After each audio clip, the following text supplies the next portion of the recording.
안녕하세요. 김승현입니다. 운전자는 전신이 모두 마비되었습니다. 다른 차가 달려와 차량 뒷부분을 추돌했고, 이 때문에 운전자는 전신이 마비되었으며, 그리고 이 자동차 제조사는 3,800만 달러, 우리 돈으로 약 450억 원을 사고가 난 운전자에게 지급해야 한다는 판결을 받았습니다.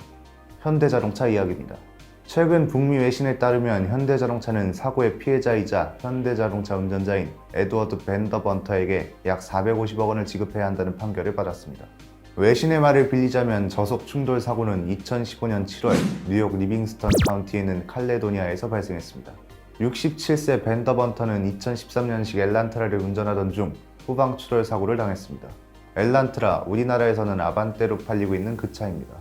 사고 충격으로 벤더번터는 척추와 척수가 손상되어 전신마비 판정을 받았는데, 변호인들은 그의 부상이 자동차 헤드레스트에 의한 것이라고 주장했습니다.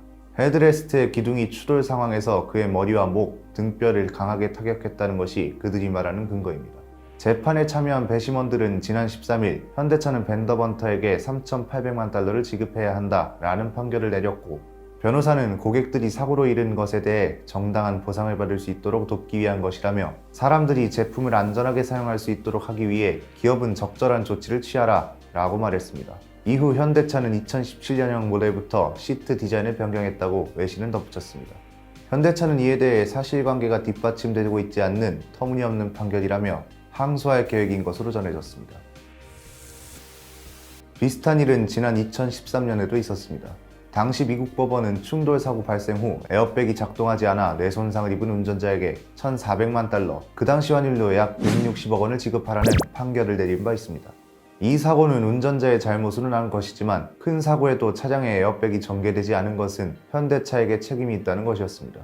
당시 사건 변호사는 현대차가 측면 에어백 센서를 잘못된 위치에 장착하여 에어백이 작동하지 않았고, 회사 측도 이런 위험성을 인식하고 있었다라고 주장했습니다.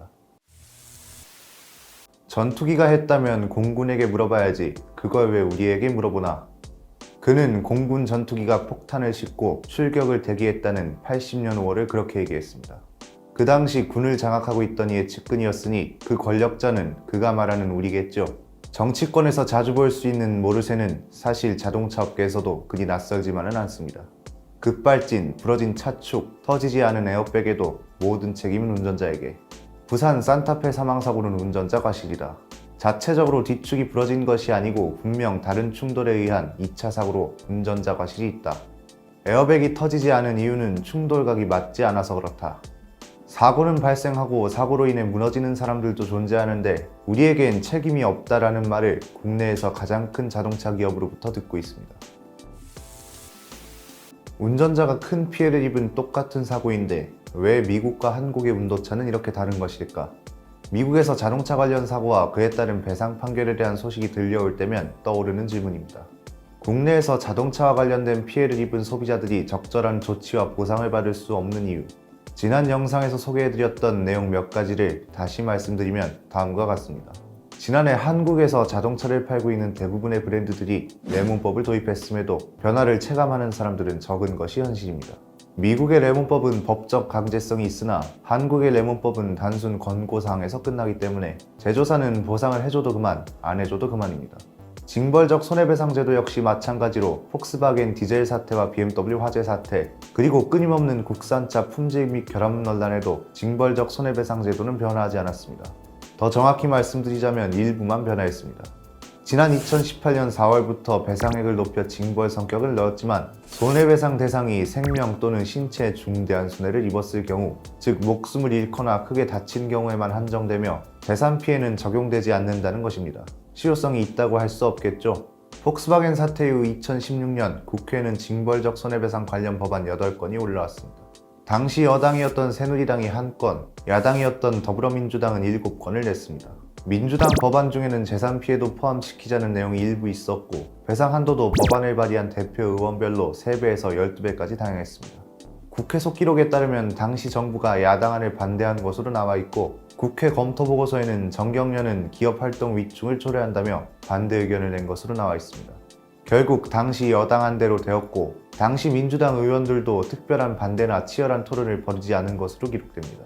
반면 미국은 급발진 의심사고 등에서 운전자는 물론 제조사도 입증 책임을 지게 하고 제조사가 원인을 밝히지 못할 경우 소비자에게 배상해야 하는 제도가 존재합니다. 배경으로 깔려있는 것만 보아도 온도차가 다르지 않은 게 더 이상하게 느껴질 정도입니다. 모든 책임은 여기에서 멈춘다. 미국 전 대통령 해리 트루먼의 책상에는 이러한 문구가 놓여 있었습니다. 누가 되었든 대통령이라면 그 어느 누구에게도 책임을 전가할 수는 없다는 의미가 들어있었겠죠. 피할 수 없는 책임의 엄중함을 의미한 그 말은 지금까지도 오랜 시간 회자되고 있습니다. 트루먼은 퇴임을 앞둔 연설에서도 잊지 못할 한마디를 남기기로 했습니다. 책임을 질 수 없으면 책임을 맡지도 마라. 자동차를 만드는 기업이든 법을 만드는 국회의원이든 그들에게 소비자들이 하고 싶은 말처럼 들리는 한마디. 그리고 어딘가 비슷한 한국 기업의 명예회장이 남긴 말. 오늘의 소셜 브리핑이었습니다.